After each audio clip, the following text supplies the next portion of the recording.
자, 오늘은 ESG 이야기를 좀 해봐야 될 것 같습니다. 최근 기업의 최대 화두가 ESG라고 해도 과언이 아닐 것 같습니다. 정부 역시 지난해를 ESG 경영의 원년이다라고 선포를 하기도 했습니다. 국내 주요 기업의 ESG 경영, 지금 현재 어느 정도 수준에 와 있는지 궁금해지거든요. 국내 주요 기업 중에서 ESG 경영 이 확대 내용과 좀 괄목할 만한 성과를 거둔 곳들 어느 곳이 있는지 좀 전해주시죠. 네, 우리나라 같은 경우도 말씀하셨듯이 ESG에 대해서 상당히 중요도가 많이 올라간 상황이라 보시면 될 것 같습니다. 그러다 보니까 대기업 중심으로 해서 발빠르게 ESG 경영에 좀 대응을 하고 있다는 것들이 좀 특징이라 볼 수 있을 것 같고요. 어쨌든 세계적인 트렌드에 발빠르게 따라간다는 것 자체가 어찌 보면 좀 괄목할 만한 성과가 아닌가라고 좀 볼 수가 있을 것 같습니다. 앞으로 이런 부분이 얼마만큼 평가에 받을지에 대한 부분들은 좀 더 지켜봐야 되지 않을까 생각이 들고요. 일단은 뭐 서두에 말씀을 드렸듯이 이 국내 대기업들이 발빠르게 나서고 있다는 걸 말씀드렸는데, 일단은 삼성이라든지 그리고 SK라든지 이런 대기업 중심으로 해서 이미 대기업 중 7군데 같은 경우는 10개 대기업 중에서 7군데 같은 경우는 이미 ESG 위원회를 일단 설치했다라고 좀 보시면 될 것 같습니다. 그래서 일단 확대 개편이라든지 기구 설치를 통해서 발빠르게 현재 ESG에 대응을 하고 있다라고 보시면 될 것 같고요. 그리고 앞으로 LG라든지 그리고 현대중공업 그룹 같은 경우도 마찬가지로 관련 위원회를 설치할 예정이기 때문에 발빠르게 국내 기업들이 대응을 하고 있다라고 좀 보시면 될 것 같습니다. 그래서 대기업들이 좀 발빠르게 나서게 되면서 국내 관련된 이 협력사든지 그리고 중소기업들 같은 경우도 발빠르게 또 마찬가지로 맞춰 나가야 되지 않을까라는 말씀을 좀 드릴 수가 있을 것 같습니다. 각 기업별로 보게 되면은 SK그룹이 상당히 좀 적극적이라 좀 볼 수 있을 것 같은데, 일단은 SK 같은 경우에는 그 사회적 가치 연구원을 일단은 설립을 하게 되면서 사회적 가치에 대한 화폐화를 현재 추진 중에 있다라고 보시면 될 것 같습니다. 그리고 비슷한 계열의 어떤 화학기업이라 해야 되겠죠. 바스프라든지 SAP 같은 기업들이 현재 VBA라는 그룹에 가입이 되는데, 그 속에서 또 SK 같은 경우에는 현재 부회장사로 현재 활동을 하고 있다라 좀 보시면 되지 않을까 생각이 들고요. 뿐만 아니라 그 대선에서도 한번 이슈가 됐었던 부분인데, 아리백이라고 있습니다. 그래서 재생에너지를 사용을 하고 여기에 이제 또 참여하는 기업들이 이제 SK그룹이 한 8개 그룹사가 있고요. 그리고 LG화학도 이제 동참해서 가입을 하고 있다라고 좀 보시면 될 것 같습니다. 그리고 재생에너지뿐만 아니라 탄소 배출 같은 경우는 계속해서 이제 이슈가 되고 있는 상황이죠. 그러다 보니까 이제 탄소 공개 프로젝트 같은 경우에도 삼성전자 7개사, 그리고 현대차 6개사, 그리고 LG 8개사, 그리고 SK 3개사, 롯데 2개사 등이 현재 같이 참여를 하게 되면서 전반적으로 서두에 말씀을 드린 대로 대기업들이 이제 발빠르게 나서고 있다는 점 보시면 좋지 않을까라는 생각을 하고 있고요. 뿐만 아니라 이제 ESG 같은 경우에 이제 다른 업체가 경쟁사와도 또 동맹 체결 이런 부분들도 좀 포함이 되는데, GS건설과 LGU 플러스는 뭐 경쟁사라기보다는 다른 업종과의 어떤 동맹이라고 좀 보시면 좋을 것 같습니다. 그래서 GS건설과 그리고 LGU 플러스가 그 산업재해를 예방하기 위해서 스마트 건설 기술 개발에 나섰다라고 보시면 될 것 같고요. 뭐 산업재해는 아마 최근에 그 광주에서 현대 아이파크 공사 현장 이 부분이 참 좋은 사례라고 좀 볼 수 있을 것 같은데, 그래서 이런 것들을 앞으로 좀 많이 예방하기 위해서 스마트 건설 기술에 서로 이제 협력을 하기로 했다라고 보시면 될 것 같고요. 뭐 SK텔레콤하고 그 카카오 같은 경우도 ESG 공동 펀드를 조성을 하게 되면서 적극적으로 ESG에 대해 동참을 하고 있다라고 좀 보시면 좋지 않을까 생각을 하고 있습니다. 그리고 뭐 상생 이런 부분도 있는데, 소비자라든지 협력사의 어떤 상생에서도 상당히 적극적인 어떤 프로젝트 현재 추진을 하고 있다라고 보시면 될 것 같습니다. 삼성전자 같은 경우는 그 협력회사의 리스크를 좀 낮추기 위해서 통합관리 시스템을 현재 진행을 하고 있는 상황이고요. 그 롯데케미칼 같은 경우는 이제 협력사가 아닌 소비자 대상으로 페트병 재활용 캠페인을 현재 진행을 하고 있는 상황입니다. 그래서 상당히 친환경에 적극적으로 대응을 해나가고 있다고 보시면 될 것 같고요. 그 외에도 현대모비스라든지 롯데 같은 경우에도 일단 친환경 제품을 만들기 위해서 계속해서 R&D라든지 그리고 사업을 이제 추진을 하고 있다라고 보시면 될 것 같습니다. 그래서 글로벌 전반적으로 잘 아시겠지만 북미 쪽도 그렇고 현재 유럽 쪽도 그렇고 신재생 에너지라든지 전기차가 상당히 트렌드가 되어 있는 상황입니다. 그래서 그 속에서 어떤 기업의 어떤 활동 을 또 발맞춰 나간다는 측면에서 봤을 때 최근에 계속해서 이 신재생 에너지에 대한 트렌드를 또 맞춰 나가고 있다는 부분들이 기업들 특징이라고 보시면 될 것 같고요. 어쨌든 그 본업 외에 ESG라든지 신재생 쪽으로 어떤 트렌드를 만들어가는 기업들이 상당히 많아진 부분들이 있고요. 그리고 이런 부분들이 긍정적이지만 앞으로도 기업의 어떤 매출 이런 부분과 연결시키기 위해서는 그래도 조금 시간이 필요하지 않을까라는 말씀도 좀 덧붙이도록 하겠습니다. 네. ESG 일단은 대기업들을 위주로 해서 좀 성과가 나오는 그런 상황인 것 같네요. 뭐 ESG 말은 참 좋기는 좋습니다. 뭐 환경, 사회, 그리고 지배 구조. 우리가 좀 정말 지켜야 되는 가치들에 대한 이야기들인데 하지만 이게 좀 막연한 기준이 있는 것 같아요. 기준이 막연하다 보니까 지금 대기업들은 그래도 좀 착착 대응을 해 나가고 있고 성과도 어느 정도 조금씩 보여주고 있는 상황이긴 하지만 그래도 산업계에서는 아직도 이게 좀 막연하다라고 이야기를 하고 있습니다. 기업들이 ESG 경영에 대해서 좀 난해하다, 힘들다라고 느끼는 그런 배경 대체 어떤 게 있을까요? 이런 부분이 아닐까요? 첫 번째, 좀 구체적이지 않다라는 것들, 그리고, 어찌 보면 이제 규정이라든지 규칙이라든지 이런 부분들이 좀 확립이 되지 않은 상황들 속에서 좀 강력하게 좀 드라이브를 걸고 있다 보니까 아무래도 조금은 어렵다라는 게 가장 큰 문제가 되지 않을까라는 생각이 좀 듭니다. 일단은 뭐 국제인증 측정 가능 수단 확보라든지 그리고 친환경 기술 개발 이런 부분들인데 이런 것들을 이 법적인 테두리 안에서 얼마만큼 이 시너지를 낼 것인가 결국 기업들의 문제는 그거라고 생각을 하고 있습니다. 근데 그런 부분들이 일단은 구체적인 가이드라인이 잡히지 않은 상황들 속에서는 뭐 개인도 그렇고요, 기업들도 그렇고 당연히 조금 어렵다고 볼 수밖에 없을 것 같아요. 그리고 두 번째는 이제 규제 문제. 어쨌든 환경 문제가 규제가 따를 수밖에 없을 것 같습니다. 그리고 규제라고 인식을 또 할 수밖에 없을 것 같고, 이게 뭐 조금 러프하게 이야기 되면 제재라고 할 수 있는 부분들이고, 그리고 뭐 규제라고도 할 수 있는 부분들인데, 어쨌든 이 기업이 활동을 함에 있어서 이 환경이라는 문제가 접합이 되게 되면은 당연히 그 환경 문제로 인해서 조금의 기업 활동이 좀 위축이 될 수밖에 없는 그런 제재가 가해질 수밖에 없다라는 거죠. 그렇게 되다 보니까 아무래도 기업들 입장에서는 기업 활동도 해야 되고 거기다가 규제라든지 이런 규범이라든지 이런 부분도 동반해서 맞추려고 하다 보니까 상당히 조금 어렵고 좀 난해하다라고 조금 볼 수가 있을 것 같습니다. 그리고 특히나 우리나라 같은 경우는 그 글로벌 기준에서도 규제가 상당히 좀 타이트하기 때문에 기업 활동이 상대적으로 위축이 될 수 있을 만한 그런 우려감도 분명히 있다라는 거죠. 그래서 이런 것들이 좀 복합적으로 작용이 되게 되면서 또 어렵다거나 난해하거나 이런 문제들이 좀 발생이 되는 것이 아닌가라고 좀 볼 수가 있을 것 같습니다. 하지만 결국 뭐 ESG는 어렵긴 하지만 내용도 어렵고 뭐 이해도도 좀 어렵긴 하지만 그럼에도 불구하고 앞으로 가야 될 방향인 건 확실한 것 같습니다. 지금 뭐 예를 들게 되면은 유럽의 탄소 국경세 이런 것만 보더라도 여기에 부합하는 기업 활동이 이루어지지 않게 되면 당연히 규제가 들어갈 수밖에 없는 부분들이고 또 피해를 볼 수밖에 없는 부분들이거든요. 그렇기 때문에 환경 문제는 앞으로의 문제가 아니라 지금 현실에 직시가 돼 있는 문제이기 때문에 이런 부분들에서 얼마만큼 발맞춰 나가느냐는 앞으로 기업 활동을 얼마만큼 왕성하게 하느냐, 위축이 되느냐 거기에 대한 관전 포인트가 좀 될 것 같습니다.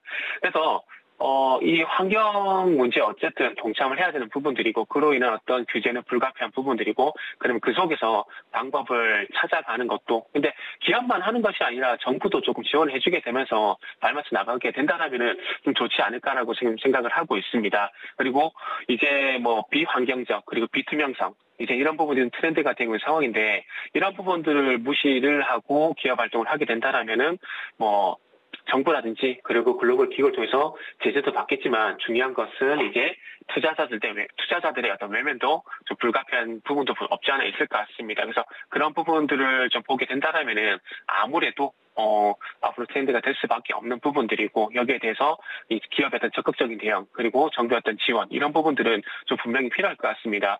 뭐 ESG 같은 경우는 주변에서 많이 보시겠지만 실내로 뭐 스타벅스라는 프랜차이즈 커피도 많이 가실 거예요.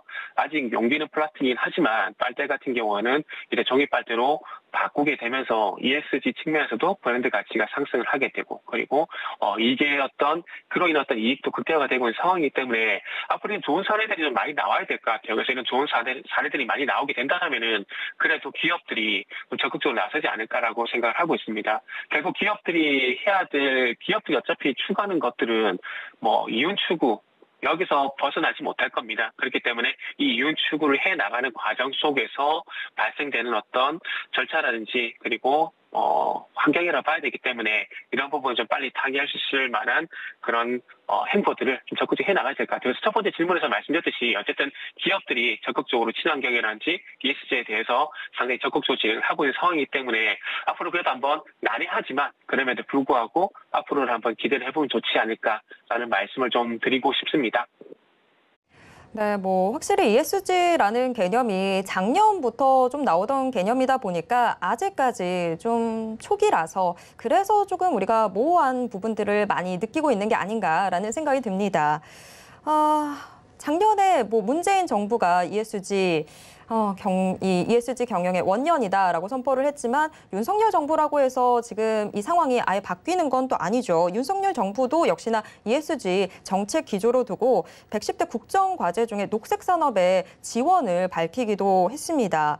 그래서 과연 올 한 해 지금 ESG 경영 어떤 식으로 또 흘러가게 될지 전망과 함께 관련주들 어떤 종목이 조금 더 우리가 주목해 볼 만한지 궁금해지거든요. 관련주들 그중에서도 좀 지금 팀장님이 탑픽으로 꼽는 종목 어떤 종목이 있는지 궁금합니다.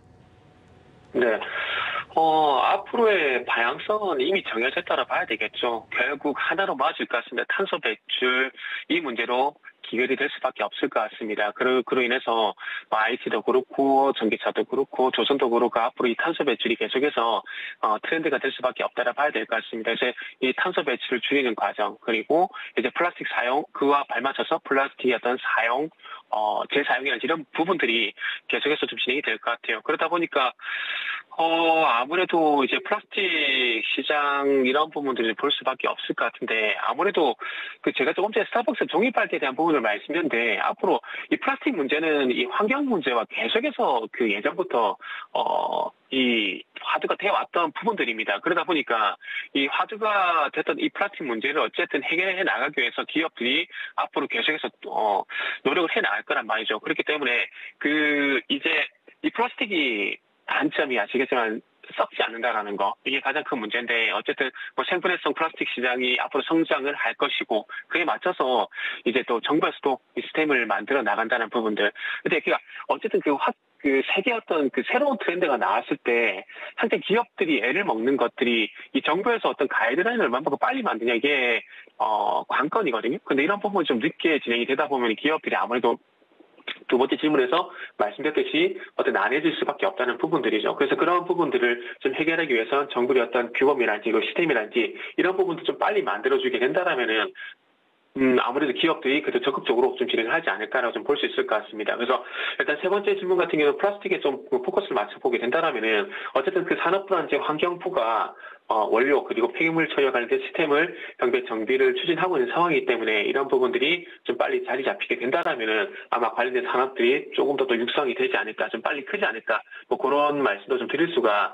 있을 것 같습니다. 그래서 이 플라스틱 재활용 그러니까 주식시장으로 오게 되면은 결국 플라스틱 재활용, 여기에서 포커스를 맞춰봐야 되는데, 그와 관련 종목들이 SK케미칼이라는 종목도 있고요. 그리고 쌍용 CN이라는 종목도 있고, 그리고 효성 TNC라는 종목들이 있습니다. 각기 종목들 같은 경우는 이 신재생 쪽으로 많이 적극적으로 추진하고 있는 상황인데, 일단은 개인적으로는 탑픽주는 SK케미칼, 좀 말씀을 드려야 될 것 같아요.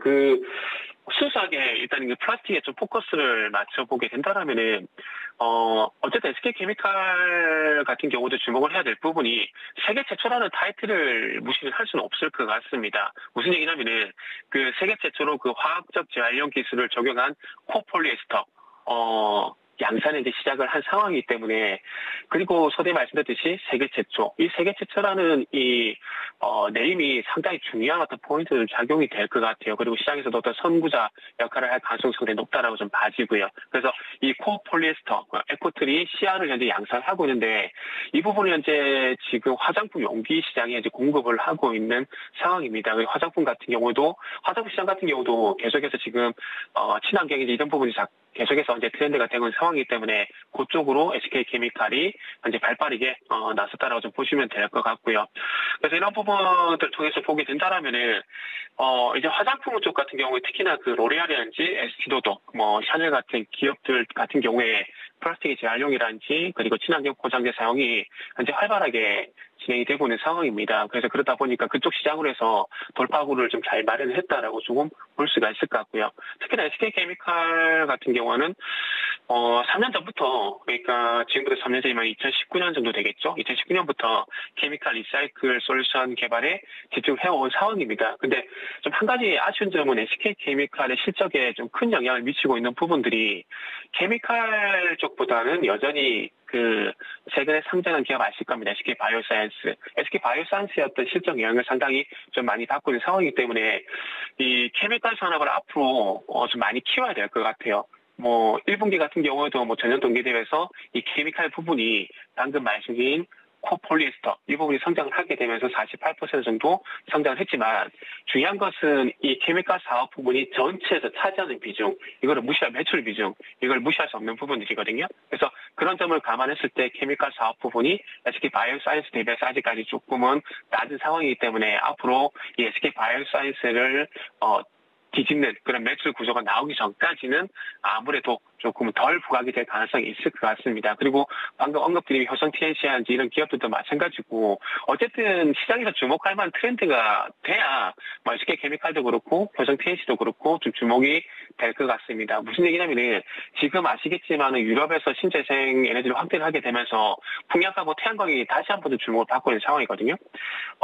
산업이 커지면서 돈을 버는 것과 주식시장은 가끔은 별개로 가는 과정들이 그리고 시기가 분명히 있습니다. 근데 지금은 그게 같이 되는 시기거든요. 그래서 이 얘기를 왜 드냐면은 SK케미칼이 코폴리에스터 쪽에서 돈을 많이 번다고 하더라도 이게 어떤 주식시장의 이슈가 돼야 주가가 움직여줄 수 있다라는 거죠. 그래서 그런 점을 좀 감안해보게 된다라면은 앞으로 SK케미칼이 적극적으로 이 사업을 키우게 되고 그리고 이 사업이 SK케미칼의 기업에 제한되는 것이 아니라 이게 우리가 소위 말하는 IT라든지 자동차라든지 석유화학이라든지 이런 업종들처럼 큰 업종으로의 어떤 발전이 좀 이루어져야 아무래도 좀 주목을 받는데 좀 더 도움이 되지 않을까라고 생각을 하고 있습니다. 그래서 어쨌든 세계 최초라는 타이틀을 봤을 때 여러 가지 뭐 신재생 기업이라든지 그리고 플라스틱 재활용 기업이라든지 이런 기업들이 있겠지만 그 속에서 SK케미칼이 좀 주목을 해봐도 되지 않을까 이렇게 말씀을 좀 드리고 싶네요. 네, 탑픽으로 SK케미칼 꼽혔습니다. 제가 짧게 하나만 더 여쭤보도록 하겠습니다. 해외에서는 그래도 ESG 경영을 좀 투자할 때 여러 가지 요소로 투자자들이 많이 판단 기준으로 삼고 있는데 하지만 아직까지 국내 투자자들이 뭐 공시를 살펴보듯 ESG 기준을 살펴보지는 않지 않습니까?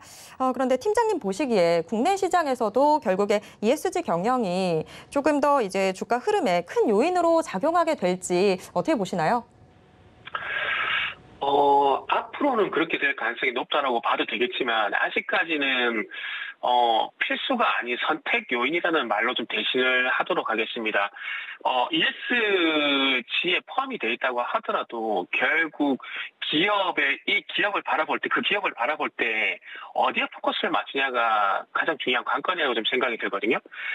예를 들면 삼성전자를 예를 들게 되면은, 삼성전자가 아무리 돈을 지금 꾸준히 실적을 잘 낸다고 하더라도 시장에서는 삼성전자의 실적이 아니라 이 사업 부분, 비메모리 쪽을 이제 주목을 하고 있다라는 겁니다. 근데 이 얘기를 왜 드냐면은, 그러니까 시기에 따라서 기업을 바라보는 어떤 시선이 각기 틀리다라는 거죠. 그렇기 때문에 ESG 같은 경우 물론 뭐 좋은 요인입니다. 좋은 요인이고 주가에도 긍정적인 요인은 맞습니다. 하지만 시장에서 뭐 기업을 바라볼 때 ESG라는 부분에서 주목을 하게 되고 거기만 포커스를 맞추면 좋겠지만은 그것들이 아니라 주가에는 영향을 주는 요인들이 상당히 많습니다. 그렇기 때문에 그런 요인들 중에서 어디에 포커스를 맞추냐에 따라서 주가가 움직이는 주가의 어떤 반응성이 결정이 되기 때문에 꼭 ESG만 놓고 보기 힘들 것 같아요. 그래서 지금 세 번째 질문에서 말씀드렸듯이 앞으로 뭐 코폴리스터가 뭐 확인한지 석유 확인한지 IT처럼 이렇게 업종으로 올라오고 난 이후에 시장에서 어떤 주도 업종으로 주목을 하게 된다라면은 그때 가서는 좀 얘기가 달라지겠지만 아직까지는 뭐 플러스 알파 정도 요인 그렇게 좀 보는 게 맞지 않을까라고 생각이 듭니다. 그래서 서두에 말씀을 드렸듯이 뭐 ESG 같은 경우에는 아직까지 이 ESG라는 부분이 필수적으로 주가 영향을 주는 것들이 아니라 플러스 알파 선택적인 요인으로 영향을 받는 부분들이 있기 때문에 뭐 아직까지는 조금은 영향을 주는 부분들이 좀 약하다고 좀 봐야 될 것 같고, 그리고 뭐 ESG 등급에 나눠서 기업들을 많이 분류를 해놓는 그런 작업들도 하는데 꼭 낮다고 해서 주가가 못 갔던 것들은 아니거든요. 그렇기 때문에 다시 한번 필수가 아닌 뭐 ESG는 선택 요인이다라고 말씀을 드리면서 마무리하도록 하겠습니다. 네, 지금까지 이슈 분석 함께했습니다. 팀장님 고맙습니다. 네, 감사합니다.